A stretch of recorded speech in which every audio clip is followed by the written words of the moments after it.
Vamos a hablar de casos esta noche, vamos a poner nombre y apellidos a algunas personas que tras la oscuridad ven la luz, ¿no?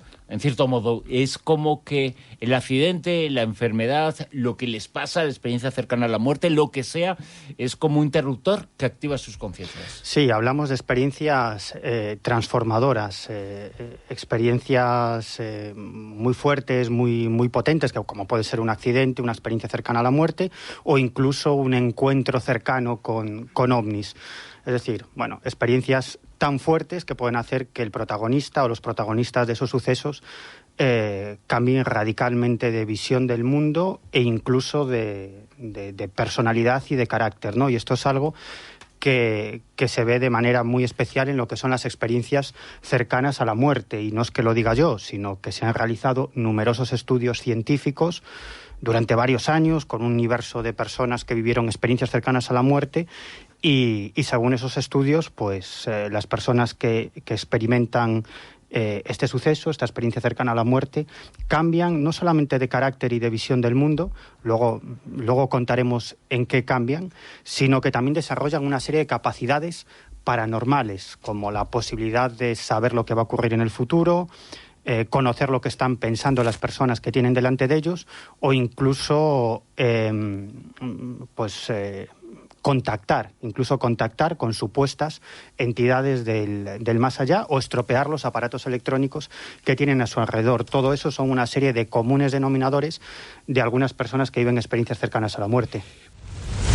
Es que esto ha ocurrido siempre y gran parte de nuestra cultura y las creencias, algunas grandes religiones, empezaron, Juanjo, tras experiencias de esas características. Sí, yo creo que, que como decimos siempre, el trance, si hablamos de las culturas chamánicas que hemos mencionado en muchas ocasiones y de muchos de los grandes fundadores de religiones que han marcado de alguna manera nuestro acervo cultural, nuestra manera de entender el mundo, pues efectivamente muchas veces ha surgido a partir de una determinada experiencia que podríamos calificar de traumática. Esa experiencia, esa persona la supera y a partir de ese momento, pues efectivamente también tiene una visión totalmente distinta de lo que es el mundo, de cómo tiene que ser su relación con los demás. Realmente hasta en muchas ocasiones se siente invulnerable, le da lo mismo todo. Y por poner algunos ejemplos que podrían estar en esta línea, hay uno que es fundamental, que es muy discutido porque ahí trabajamos también con la parquedad de las propias fuentes, y es el caso de Pablo de Tarso, de Saulo, de San Pablo, que muchos consideran el auténtico fundador del cristianismo. Él tiene una famosa, alegóricamente se habla de la caída de caballo cuando va hacia Damasco, que realmente no se sabe si cayó del caballo o no, porque los evangelios, en este caso los Hechos de los Apóstoles, no lo precisan con claridad, pero es cierto que de camino a Damasco, cuando él estaba dedicado precisamente a perseguir cristianos, ahí ocurre algo. Él tiene una experiencia que se narra de diferentes maneras. Una cosa es lo que dicen los Hechos de los Apóstoles, otra cosa es lo que dice el propio Pablo en sus cartas, pero ocurre algo que le cambia la vida. Y a partir de ese momento, de ser perseguidor de los cristianos, se convierte a ser el abanderado de los cristianos. Y no solamente un abanderado que se pone al servicio del mensaje de Cristo, sino que lo transforma radicalmente y funda una nueva religión, ¿no? Él sigue siendo judío, es la última teoría, avanzada. Todo el mundo reconoce que no crea el cristianismo como tal, él quiere renovar el judaísmo, pero le da una dimensión absolutamente distinta que lo hace prácticamente que se separe, ¿no? Y es el embrión de lo que va a ser luego el cristianismo posterior. Fíjate que este tipo de experiencias de las que hablábamos anteriormente, las experiencias cercanas a la muerte, pueden tener mucho que ver con la cosmogonía de determinadas religiones sobre lo que nos espera después de la vida. Yo voy a poner un ejemplo. Estoy seguro que algunos de nuestros oyentes que están aquí con nosotros y que tienen cara de inteligente, seguro que alguno ha echado alguna vez una ojeada al libro tibetano de los muertos. Bueno, el libro tibetano de los muertos es un libro que data aproximadamente del siglo... ¿Es un mamotreto? Sí, es un mamotreto que data del siglo VII después de Cristo, pero que se basa en tradiciones orales muy anteriores, probablemente de cientos de años, o incluso de milenios anteriores. Y en realidad lo que describe el libro tibetano de los muertos es lo que nos sucede cuando nos morimos. Y es una guía de instrucciones para viajar por ese más allá y conseguir reencarnarse sin pasar demasiados sufrimientos en ese otro lado. Y es muy curioso porque lo que narra el libro tibetano de los muertos es una experiencia cercana a la muerte.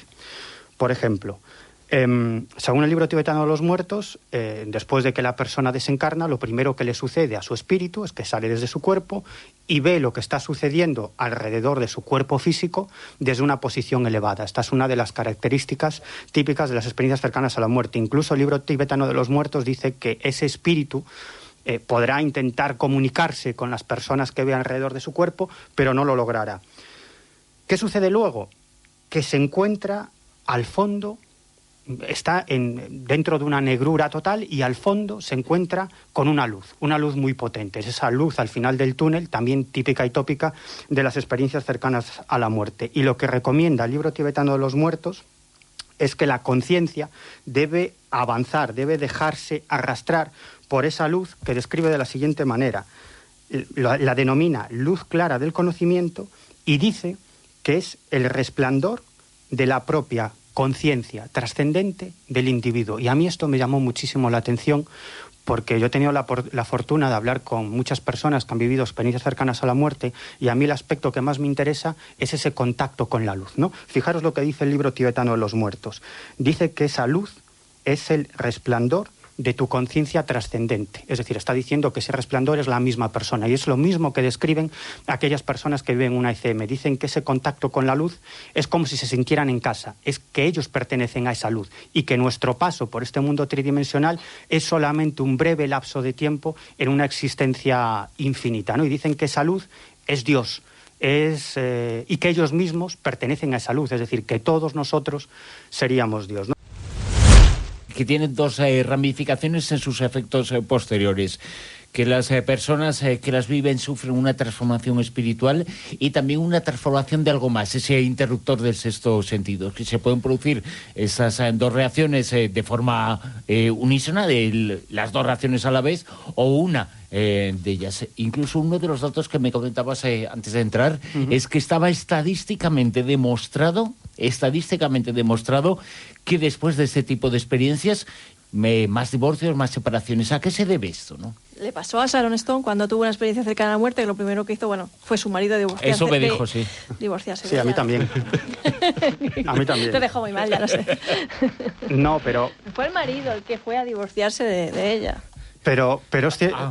Porque no la reconocía esa personalidad después de la experiencia cercana a la muerte. Claro, pero eso, bonito, lo sabes. Y eso bien. Es muy habitual, ¿eh? Sí, fuera de bromas. Eso es muy habitual. Es decir, las personas que viven una experiencia cercana a la muerte, es habitual, como digo, que cambien hasta cierto punto de personalidad. Y como tú decías, esto está incluso demostrado estadísticamente. Aquí hemos hablado en alguna ocasión del gran estudio científico que desarrolló Pim van Lommel y su equipo, que es un cardiólogo holandés, y que publicó los resultados de sus investigaciones en la revista The Lancet, que es la revista médica científica más importante del mundo, ¿no? Y todo el mundo habla de las pruebas que ese artículo plantea sobre que la conciencia es independiente del cuerpo físico, pero más interesante todavía es que Pim van Lommel hace un estudio sobre el cambio de conciencia de los individuos. Además es muy interesante porque él lo que hace es tomar a 60 y tantas personas que han vivido una experiencia cercana a la muerte y un grupo de control de otras 60 y tantas personas que han vivido un paro cardíaco, un proceso de muerte clínica, pero no han vivido una ECM, y compara a esos dos grupos y los entrevista a los 6 meses de la experiencia, a los 2 años de la experiencia y a los 8 años de la experiencia. Y lo que demuestra es que solamente aquellas personas que han vivido una experiencia cercana a la muerte, no los que han vivido un paro cardíaco, proceso de muerte clínica, pero no recuerdan una ECM, pues esos han experimentado un cambio radical, como por ejemplo una mayor propensión a expresar sus sentimientos, son más tolerantes con la ideología de los demás, son más comprensivos con sus actos y con los de los otros, son más solidarios por los demás, tienen más interés por los amigos y por la familia, desde luego pierden absolutamente el miedo a la muerte, tienen un enorme sentimiento de conexión con todos los seres vivos y con la naturaleza.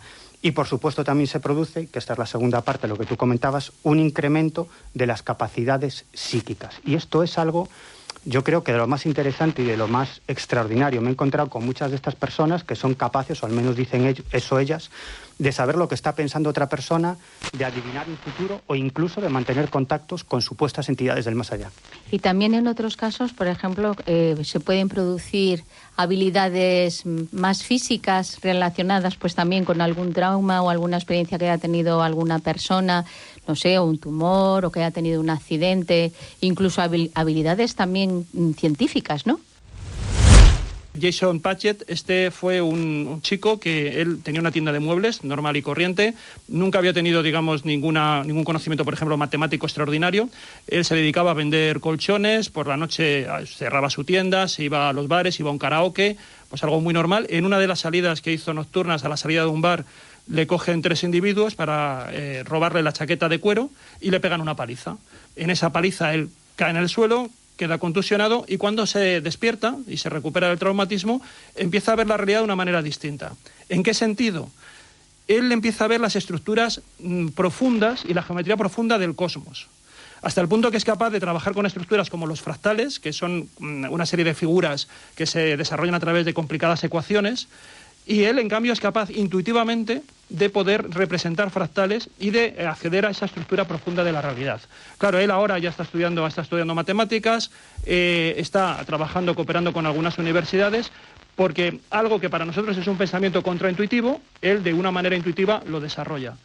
El problema que tienen a veces este tipo de capacidades, que se suelen denominar el síndrome de Savant o el síndrome del sabio, es que en muchas ocasiones esto genera una serie de efectos contraproducentes. En este caso, por ejemplo, en el de Jason, él lo que hace es que, por ejemplo, tiene que estar continuamente contando cosas. Por ejemplo, cuando se cepilla los dientes, tiene que hacerlo un determinado número de veces, o sea que tiene ahí también una especie de problemas ahí compulsivos, ¿no?, obsesivos. Y, por ejemplo, cuando mastica chicle está siempre contando, llevando la cuenta de las veces que está masticando, ¿no? Pero, sin embargo, él ha accedido a una comprensión del cosmos mucho más profunda, ¿no? Y hay otro caso que también a mí me parece muy interesante, y es el de Alison, que es una británica que tuvo un tumor, le detectaron un tumor, tuvo un derrame. Ella era pintora, pero era una pintora autodidacta, y después de que tiene el tumor, no se lo extirpan, sí que le corrigen la hemorragia, y cuando se despierta se da cuenta que pinta mucho mejor que antes, hasta el punto que su representante le dice: oye, esto es de una gran calidad, empieza a hacer exposiciones por medio mundo, y se le plantea el dilema de si se quita el tumor o no, y ella decide no quitárselo.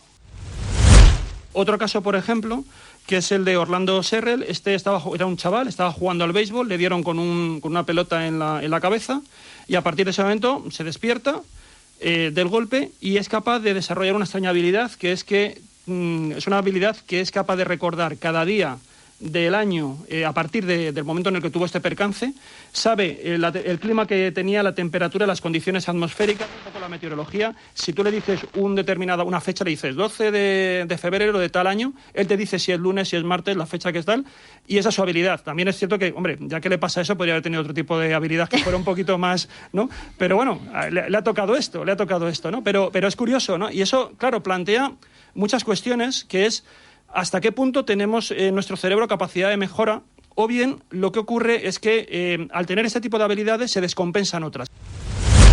La persona en ese otro lado ve toda su vida, pero es que además siente en propias carnes, entre comillas, el efecto que han generado todas sus acciones en esta vida en los demás. Pues acciones que han generado efectos positivos y acciones que han generado efectos negativos. Y yo recuerdo concretamente un cazador que me decía, es que estaba sintiendo el sufrimiento de la liebre, no solamente el sufrimiento físico, sino el sufrimiento psicológico por dejar allí a sus crías. Y yo estaba reviviendo todo eso. Por supuesto, dejó de cazar. Lo que quiero decir es que esta serie de cambios tan radicales y en un porcentaje tan alto solamente se da en personas que viven experiencias cercanas a la muerte. Una mujer que después de su experiencia cercana a la muerte tenía la capacidad de captar aquellas circunstancias importantes, no solamente de la gente que tenía a su alrededor, tanto circunstancias alegres como circunstancias terribles de su vida que se iban a producir, sino también de la gente con la que se cruzaba en la calle, ¿no?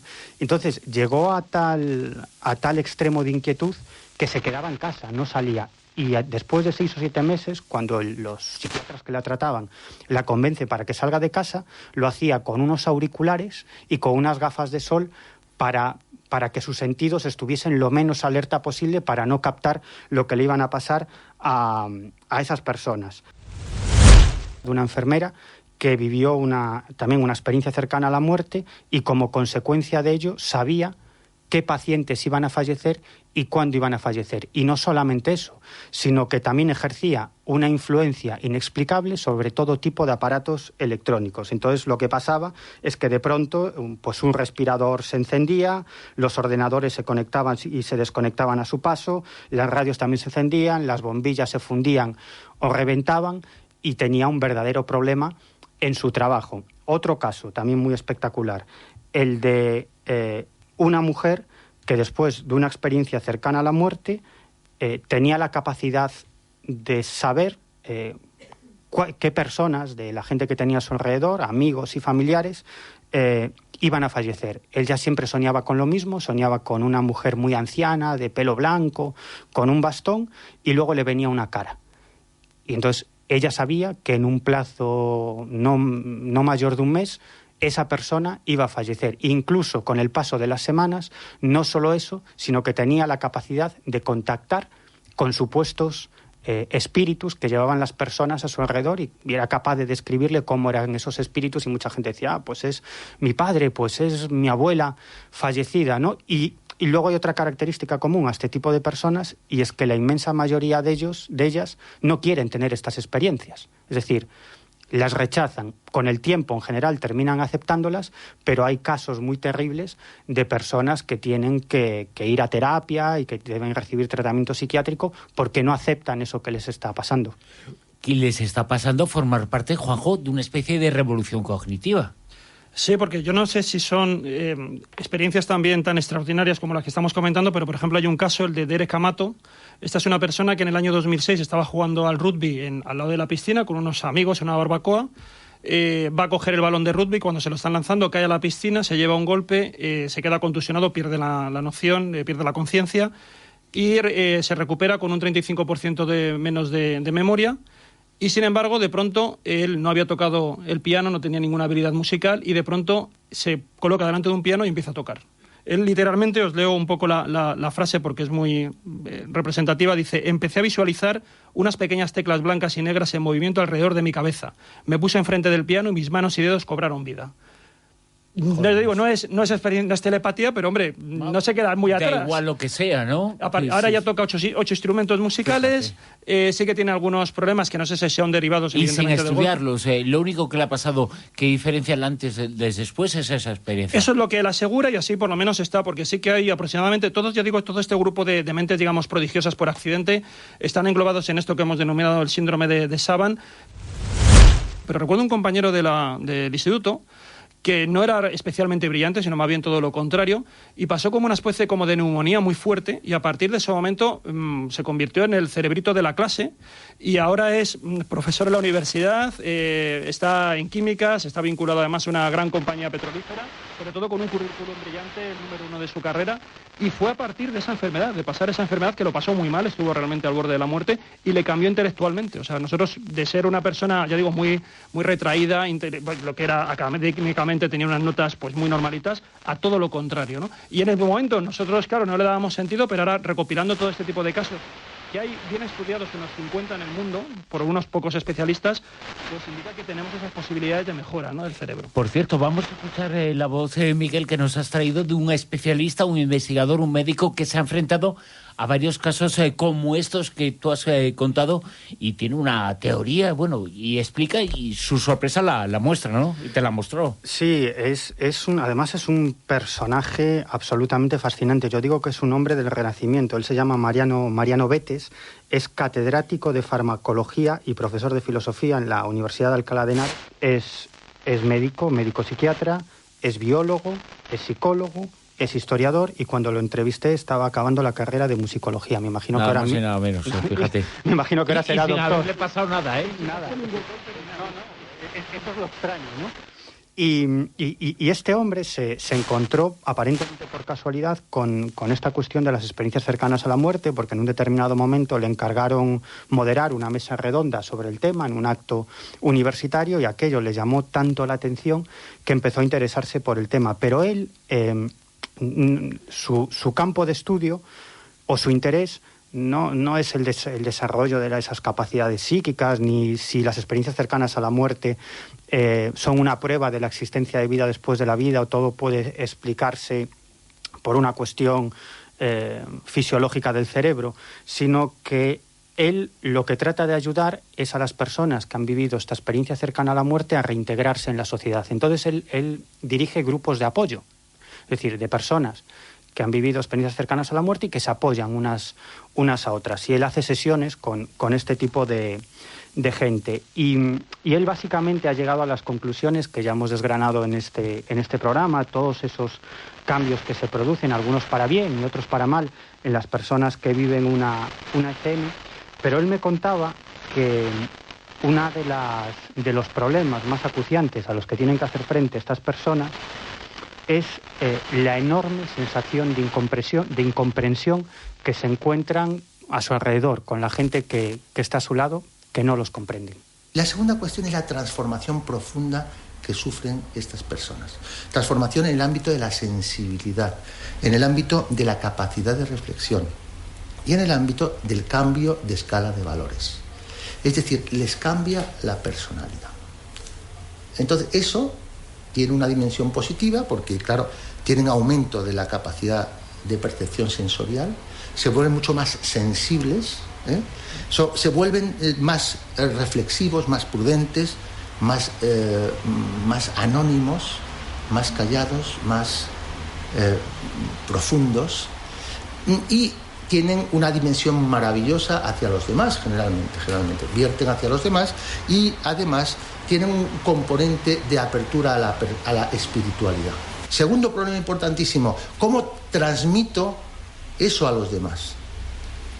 La sociedad, parece mentira, no está preparada para asumir estos cambios, estos mensajes que traen estas personas. Y entonces los psiquiatras los diagnosticamos y empezamos a darles pastillas para que dejen de plantearse problemas, que lo que tienen que hacer es vivir como antes, pero no pueden vivir como antes.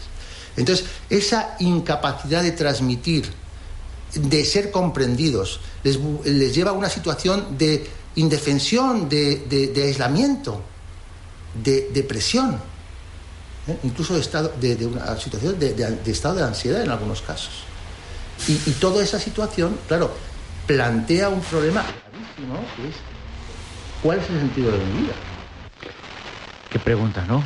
¿Cuál Claro. es el sentido la gran pregunta, ¿cuál es el sentido de la vida, ¿no? Claro, es que muchas de estas personas tenían su vida muy ordenada y muy clara. Y de pronto, después de Y de experimentar... pronto algo les muestra un camino diferente, pero se la desordena la vida, ¿no? Se la desordena totalmente.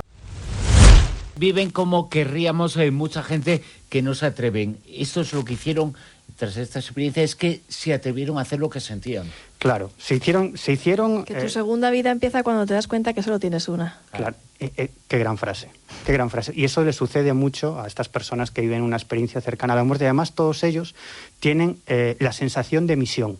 Es decir, han estado en el otro lado y les han dicho, todavía no es tu momento, debes regresar. Y entonces ellos se preguntan, si regreso es por algo, pero no una sensación de misión de convertirse en un líder político, un líder económico, sino de hacer más felices a los que tienen a su alrededor. Esa es la misión o la sensación de misión con la que regresan a este otro lado. ¿Y hay otros, Miguel, que también a veces tienen la sensación de que quieren quedarse a ese otro lado? Bueno, lo comentábamos antes a micro cerrado. Entre ese más de centenar de personas que he tenido la oportunidad de entrevistar, que han vivido experiencias cercanas a la muerte, 2 de ellos, tiempo después de entrevistarme con ellos, se suicidaron. Recuerdo, sí, además, esto también es cierto, hay que decirlo, la tasa de suicidios dentro de las personas que viven experiencias cercanas a la muerte es algo superior a lo normal, a lo habitual. ¿Por qué?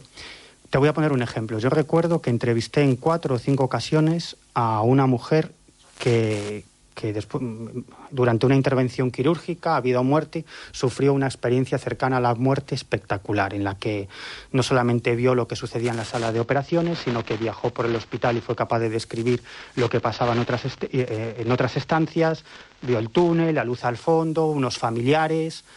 y el regreso. Y para ella el regreso fue absolutamente traumático porque era una mujer con muchos problemas.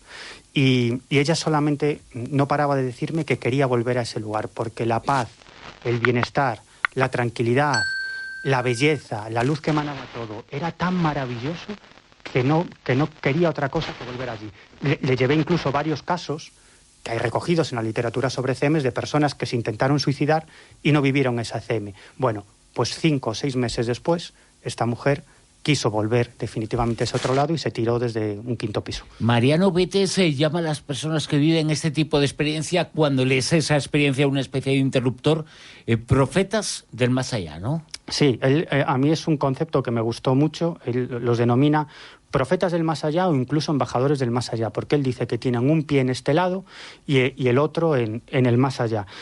Y como digo, todas estas personas desarrollan una serie de capacidades psíquicas. Él me habló de una de sus pacientes, una mujer que después de la experiencia cercana a la muerte solía tener sueños premonitorios bastante certeros. Por ejemplo, un día esta chica pues vio a una mujer que tenía un accidente de circulación. Entonces ella se acerca, esto es como una especie de como en sueños, se acerca y ve que es una amiga suya, Teresa. Entonces llama a Teresa y le dice: oye, Teresa, ¿vas a hacer algún viaje? Sí, mañana me marcho al sur. Pues ten cuidado. ¿Por qué me dices eso? No, pues simplemente que tengas cuidado. La chica tuvo un accidente. Caray. Ella soñó que su amiga iba a tener un accidente y realmente la tuvo, como le pasó con otras personas. Es que Mariano Betes ha investigado muy de cerca, incluso ha vivido experiencias con personas que han sido sus pacientes, ¿no? Sí. Y además esta experiencia que nos va a relatar ahora la vivió con esta misma mujer, la que tuvo el sueño premonitorio, y él fue testigo en primera persona de esas capacidades paranormales de esta mujer. Esta mujer, por ejemplo, recuerdo que nosotros íbamos por aquí, por la calle de la Princesa, y me dice, pasó una ambulancia, y me dice, esa ambulancia va una mujer que tiene un infarto. Digo, ¿qué edad tendrá? Pues 38, 40 años.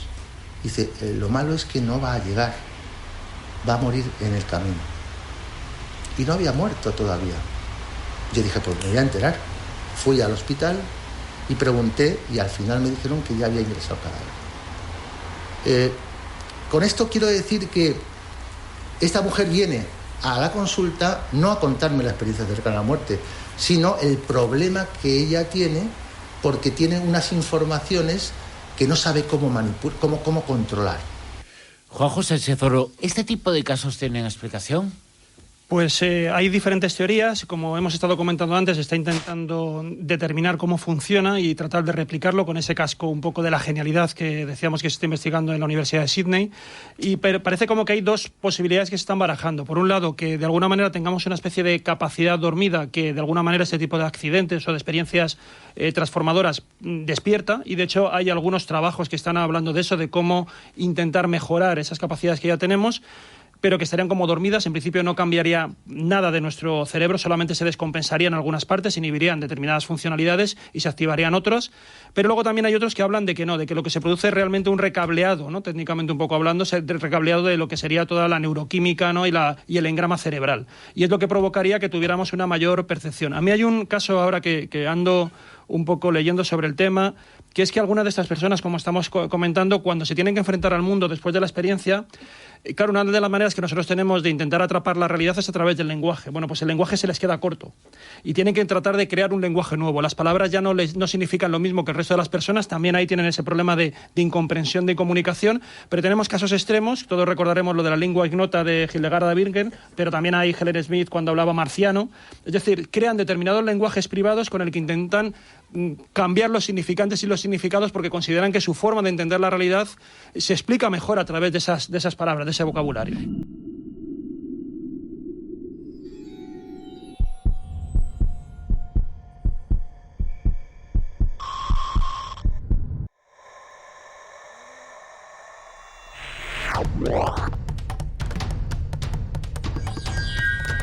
Okay, engine stop. ATA at a descent. Out control both.